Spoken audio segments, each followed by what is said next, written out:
अस्सलामुअलैकुम second year students, कैसे हैं आप सब लोग। उम्मीद करती हूँ कि अल्लाह के फजल से ठीक होंगे, अपने घरों में आबाद होंगे। पिछला लेक्चर जो था वो आपका एक्सक्रीशन इन रिप्रेजेंटेटिव एनिमल्स का था, such as planaria, earthworm, cockroach. Clear. आज का जो हमारा टॉपिक न्यू है वो है एक्सक्रीशन इन वर्टिब्रेट्स। एक हिसाब से हम रिप्रेजेंटेटिव एनिमल्स को इनवर्टिब्रेट्स भी कह सकते थे, क्योंकि they are without backbone. Hydra, planaria, earthworm के कोई बैकबोन नहीं होती, इसलिए हम उनको इनवर्टिब्रेट्स भी कह सकते थे। आज का जो टॉपिक है वो है रिप्रेजेंटेटिव के अलावा एक्सक्रीशन इन वर्टिब्रेट्स। वो कहते हैं कि इंसेस्टर ऑफ वर्टिब्रेट्स यानी इनवर्टिब्रेट्स जो थे, इनवर्टिब्रेट कॉर्डेट्स, उनके पास सेगमेंटली अरेंज एक्सक्रीटरी स्ट्रक्चर्स थे थ्रू आउट बॉडी। सेगमेंटली मतलब सेगमेंट्स की फॉर्म में अरेंज एक्सक्रीटरी स्ट्रक्चर्स थे, जैसा कि अर्थ फॉर्म में सेगमेंट्स होते हैं और हर एक सेगमेंट्स में एक अपना एक्सक्रीटरी स्ट्रक्चर होता है, मेटानेफ्रीडिया। हर सेक्शन में अलग अलग मेटानेफ्रीडिया होते हैं। क्लियर। तो इसी तरह हम कहते हैं सेगमेंट्स की फॉर्म में अरेंज हो जाता है मेटानेफ्रीडिया। तो इसी तरह जो इनवर्टिब्रेट कॉर्डेट्स होते हैं उनमें भी सेगमेंटली अरेंज एक्सक्रीटरी स्ट्रक्चर्स होते हैं। अच्छा, फिर हमारे पास एवोल्यूशन जैसे जैसे आती गई, प्रिमिटिव वर्टिब्रेट्स आए, जैसे कि हैग फिशेस, उनमें किडनीज थी। ठीक है, विद सेगमेंटली अरेंज ट्यूब्यूल्स, यानी हर सेगमेंट में एक ट्यूब्यूल विद किडनीज, ये उनका एक्सक्रीटरी स्ट्रक्चर था। अच्छा, एवोल्यूशन जो थी अदर वर्टिब्रेट्स में with the appearance of kidneys, यानी एवोल्यूशन होती गई वर्टिब्रेट्स में किडनी के अपीयरेंस के साथ साथ। अच्छा, किडनी के पास न्यूमरस ट्यूब्यूल्स थे, सेगमेंटली अरेंज तो नहीं थी वो, लेकिन नेटवर्क ऑफ कैपिलरीज जो कि डेंस था वो क्लोजली एसोसिएटेड था। बेसिक फंक्शनल स्ट्रक्चर जो था किडनीज का वो नेफ्रॉन था। ये आप लोगों ने शॉर्ट क्वेश्चन या एमसीक्यूज़ के लिए याद रखना है कि स्ट्रक्चरल बेसिक फंक्शन जो है वो किडनी का क्या है, नेफ्रॉन है। नेक्स्ट हमारे पास जो इम्पोर्टेंट टॉपिक आ जाता है वो एक्सक्रीशन इन ह्यूमन। कहते हैं कि नॉर्मल मैकेनिज़म्स को देखते हैं कि जैसा कि बेसिस हैं केमिकल लाइफ की और मेटाबॉलिक पाथवेज हैं। सस्टेनेबिलिटी कहते हैं कि किसी चीज़ का मेंटेन रहना, कॉन्टीन्यूअस रहना। जो जनरेशन ऑफ वेस्टेज होती है मेटाबॉलिक लेवल पे, यानी वेस्ट का मेटाबॉलिज्म के जो दौरान बनता है उसका एलिमिनेट होना, बाहर बॉडी से निकलना, इस प्रोसेस को एक्सक्रीशन कहा जाता है। और ऐसे वेस्ट को हम मेटाबॉलिक वेस्ट कहते हैं। क्लियर। अब मेटाबॉलिक वेस्ट में कौन कौन सी चीज़ें इस्तेमाल होती हैं? Urea, uric acid, ammonia, etc.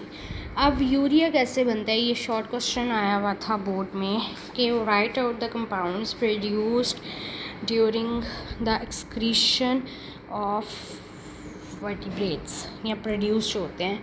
Urea देखें कि कैसे प्रोड्यूस होता है, मेटाबॉलिज्म ऑफ अमाइनो एसिड से प्रोड्यूस होता है। क्रिएटिनिन मसल क्रिएटिन से प्रोड्यूस होती है। यूरिक एसिड न्यूक्लिक एसिड से।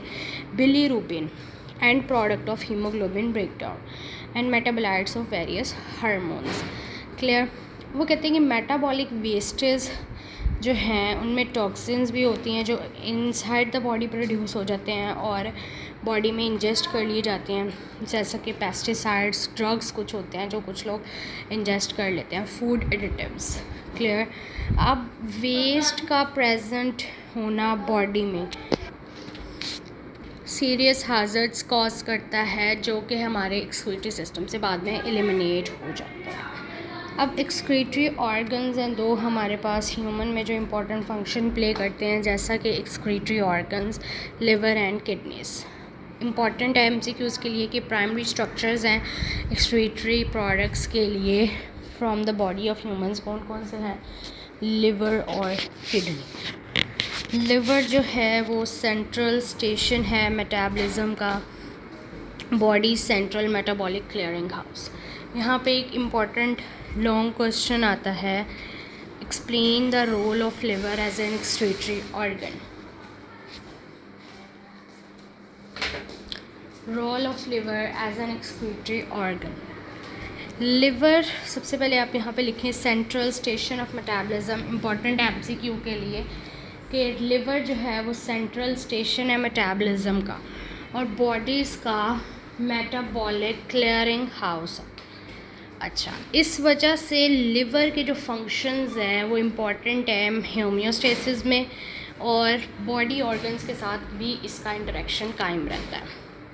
अब लिवर कैसे किडनी के एक्सक्रीटरी रोल को सपोर्ट करता है कि जैसे जैसे किडनी टॉक्सिन रिमूव करती है, लिवर भी डिटॉक्सिफिकेशन स्टार्ट कर देता है, हार्मफुल सब्सटेंसेस को लेस हार्मफुल सब्सटेंसेस में कन्वर्ट करता जाता है और केमिकल पॉइजन्स प्रोड्यूस कर लेता है such as ammonia, urea and uric acid.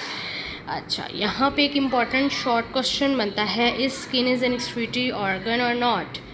अब वो कहते हैं कि स्किन जो है हम उसको कंसीडर नहीं कर सकते एक तौर पे कि वो एक्सक्रीटरी ऑर्गन। क्यों? क्योंकि रिमूवल ऑफ सॉल्ट्स बॉडी से हुआ with water bye sweat glands के थ्रू, और सीबम बाय सेबेशियस ग्लैंड्स हमारी बॉडी में होते हैं, सीबम निकलता है इनमें से जो कि एक्सक्रीटरी है नेचर में।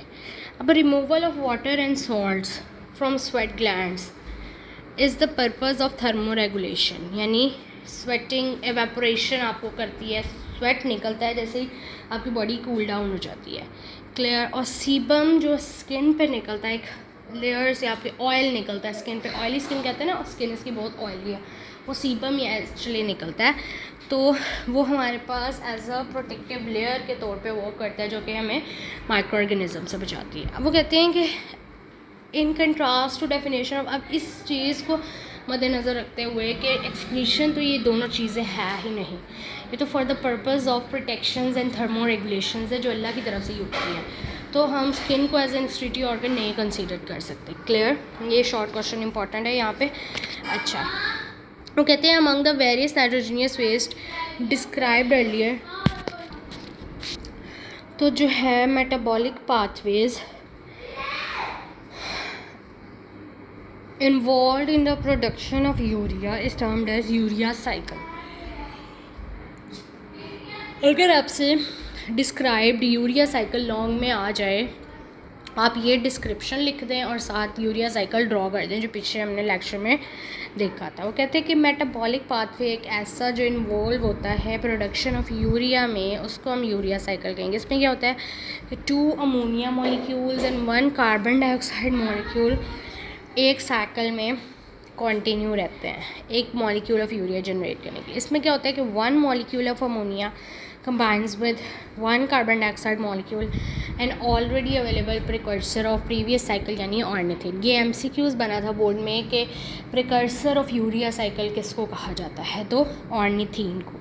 क्या बना देते हैं? सिट्रोलिन कंबाइन हुआ एनदर अमोनिया से, तो आर्जिनिन जो है वो एंजाइम है आर्जिनेज, उससे स्प्लिट अप हुआ, यूरिया बनाया और ऑलरेडी अवेलेबल प्रिकर्सर दोबारा से बना दिया ऑर्निथिन। तो ये आपके पास यूरिया साइकिल की डिस्क्रिप्शन आ जाती है। और अगर आप यहाँ पे आपके पास पूछा जाता है explain the role of liver as an excretory organ, तो आप ये एक्सक्रीटरी ऑर्गन के तौर पे लिवर को एक्सप्लेन करेंगे। इसके नीचे जो एक टेबल दिया हुआ है आई थिंक सो, वो भी इसके रोल में आप लिखेंगे एज एन एक्सक्रीटरी लिवर, लेकिन वो अलग से लॉन्ग आता है, तो वो भी मैं आप लोगों को बता दूंगी कि वो किस तरीके से लिखना है। उम्मीद करती हूँ आपको आज का मेरा छोटा सा टॉपिक समझ आ गया होगा। आपने इस छोटे से टॉपिक को अच्छे से लर्न करना है। एक्सक्रीशन इन वर्टिब्रेट्स में से कोई इतना इंपॉर्टेंट नहीं आता, बस नेफ्रॉन के बारे में इंपॉर्टेंट MCQ बन के आ सकता है कि basic structural and functional unit of kidneys, nephron और लिवर का ये वाला टॉपिक। इसमें जो 3 शॉर्ट क्वेश्चन मैंने आपको बताए हैं और MCQs, वो आपने इंपॉर्टेंट लर्न कर लेने हैं और एज अ लॉन्ग भी इसको प्रिपेयर करना है। इसके ये अभी हाफ लॉन्ग है, इससे जो नेक्स्ट पार्ट है लॉन्ग का वो मैं आपको नेक्स्ट लेक्चर में बताऊंगी, और वो भी आप इस लॉन्ग में लिखेंगे, role of liver as an excretory organ. वो टेबल जो आप बुक पे देखें अपनी, वो टेबल भी ये नीचे आई थिंक सो दिया हुआ है, ये टेबल भी आप इस लॉन्ग में लिखेंगे, और ये टेबल भी अलग से एक लॉन्ग क्वेश्चन है। तो नेक्स्ट लेक्चर्स में हम डिस्कस करेंगे इंशाल्लाह। और आई थिंक सो ये हमारा 2 या 3 डेज़ में चैप्टर वाइंड अप हो जाएगा इंशाल्लाह। तो फिर आप लोग यहाँ से अच्छे से लर्न कीजिएगा। मैं आप लोगों को इसके शॉर्ट क्वेश्चंस का बैंक दूंगी, लॉन्ग क्वेश्चंस डिस्कस करूँगी, इसके एमसीक्यूज़ लास्ट पे आप लोगों को एक इम्पॉर्टेंट टिप दूंगी कि आप लोगों ने इसको किस तरह से चैप्टर को प्रिपेयर करना है, इसके क्या क्या पॉइंट ऑफ व्यूज़ लेने हैं, ताकि आप लोग अच्छे से अच्छा प्रेजेंट कर सकें। उम्मीद करती हूँ आपको आज का मेरा ये लेक्चर पसंद आया होगा, और अगर पसंद आए तो मेरी वीडियो को लाइक करें, शेयर करें, और अगर आप चैनल पर नई बार आए हैं तो मेरे चैनल को भी सब्सक्राइब करें, बेल आइकन प्रेस करें, एंड ऑल का नोटिफिकेशन भी प्रेस कर लीजिएगा, क्योंकि आने वाली मेरी वीडियोस का नोटिफिकेशन आपको ऑल दबाए पे ही मिलेगा। अगर आप पर्सनलाइज़ कर देंगे तो आपको नोटिफिकेशन नहीं मिलेगा, और अगर आप खाली सब्सक्राइब भी कर देंगे तो तब भी आपको आने वाली वीडियोस के बारे में मालूम नहीं होगा। इसलिए subscribe with bell icon pressed is compulsory. Okay जी, नेक्स्ट लेक्चर तक के लिए अल्लाह हाफिज़।